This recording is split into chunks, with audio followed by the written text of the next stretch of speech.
A lady that was waiting in line asked Terry if she would hold her baby so she could sit down, because she was getting very dizzy. Terry gladly took the little baby and held him close as she covered him with her coat, while the mother told us of how she didn't know where her husband was. The last time she talked to him was on his cell phone. He was just leaving from a conference in Los Angeles. She told us of how he drove for about 20 minutes as fast as the car would go, and about a ship that he could see in his rearview mirror. It kept getting closer. As it did, the buildings and landscapes exploded in flames and disappeared. The ground buckled with ripples like slow-moving waves in a pond. He had to know that it was probably was going to be the last time he talked to his wife, because he told her to go on and get to the nearest bus station. He would try to meet her at her sister's house in Nebraska, and that he would always love her and their son. As the phone went dead, the lady was sobbing by that point and didn't finish her story about the trip here. I walked over to Terry and we sat on a rotten log as she held the baby. I couldn't help but think of how wonderful of a mother she would make some day. I could picture her fixing a picnic lunch for her husband and kids, then walking the kids around in the city park. Too bad she wasn't going to be able to get the chance to grow up and have that life. I even wish that I could have been part of it, but now everyone has to be worried about living day to day and what they could do to stop these aliens from taking our planet. The next night went on. People come into camp by the hundred. Some were from the west coast, but most were from the central and southern states, because they had more time to get all their stuff together and head to the nearest mountain range for a little bit of safety. Terry had fallen asleep on my shoulder. Mom and Dad made a pallet on the ground at the other end of the rotted log. I just couldn't sleep because I kept thinking of all the things I wasn't going to get to do, and of all the places I wouldn't get to see. Everyone's sleep was interrupted when Terry's dad walked up with a family of hillbillies from Possum Walk, Arkansas.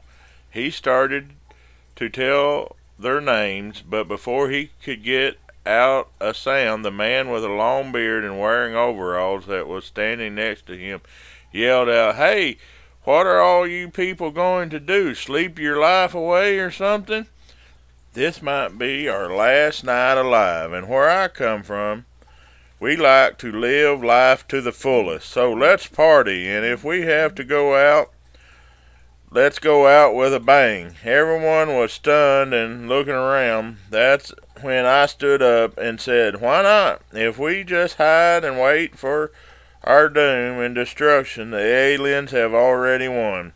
So what do you all say? Let's have a good time and have some fun.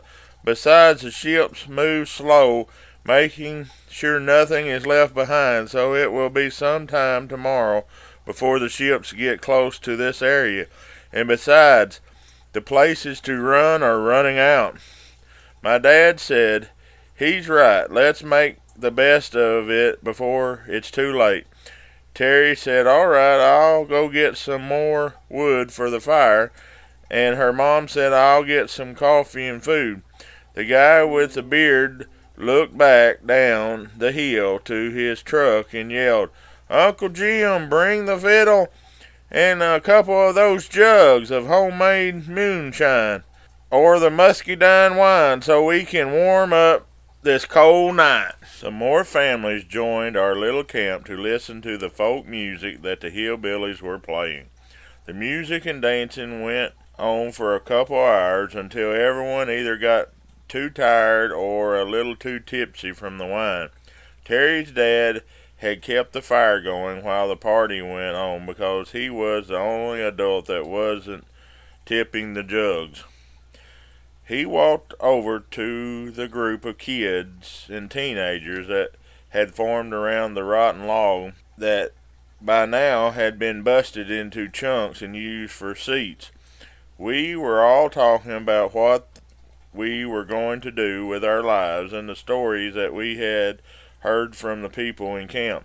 That's when Terry looked over at her dad and said, "Will you please tell us one of your famous ghost stories so we can take our mind off of our horrible situation we're all in?" I could see after a few stories why he could be famous. He had a gift for telling stories. You actually felt like everything he was saying was real and that you were there in the stories. His voice would even make the hair stand up on the back of your neck. All I could think of was how the same feelings always came over me at Grandma's, and I couldn't seem to remember if the memory of me playing kickball down by the creek in front of Grandma's was real or just a daydream brought on by the amazing stories that were being told about Bigfoot around Grandma's. It's all kind of a blur, but it seems like I was 4 or 5 years old, and like a young boy will, I was playing where I wasn't supposed to be. I kicked my new ball, and it hit a big boulder and bounced in the creek, so I took off after it. I didn't know how far I went, but the ball finally got hung in a treetop that had fallen in the creek. I walked out on the trunk as far as I could, but I couldn't reach the ball, so I picked up a long branch to pull the ball closer to me. But as I leaned over, I slipped off the wet log right into the rushing water and was pulled under. The last thing I recall was the feeling of a large hand grabbing my neck as I blacked out. The next thing I know, I'm waking up on the back porch of Grandma's lodge, soaking wet, and Mom calling out my name. As I rolled over, I could see a huge hairy creature standing in the woods, but when I yelled at Mom to let her know where I was, the creature turned and run in the forest. Mom got all over me for playing in the creek. I tried to tell her what had happened, but she just said I was grounded. That's when Grandma stepped in and said, "Look, the boy was just being a boy, and besides, if he is telling the truth, we are lucky to have him home safe and sound." So she took me upstairs to the bathroom to dry off and change clothes. Terry's dad told all the stories that he knew, and a few other people told stories of skinwalkers, or better known as werewolves. The bearded man from Arkansas told of monsters that sounded like a southern version of Bigfoot called the Boggy Creek Monster. Other people told tales about everything from witches and warlocks to elves and leprechauns. The night went on and everyone started getting cold as the fire died out, so they went back to their vehicles to find a warmer place to sleep until morning. Me and Terry were the last left sitting by the fire. She had a blanket laid across her legs, and her head was on my shoulder as we used the only piece of log left for a backrest. Terry raised her head up and looked at me and said, "I wish we had met under different circumstances, because I really like you and think we could be good friends." "Yeah, I do too, Terry.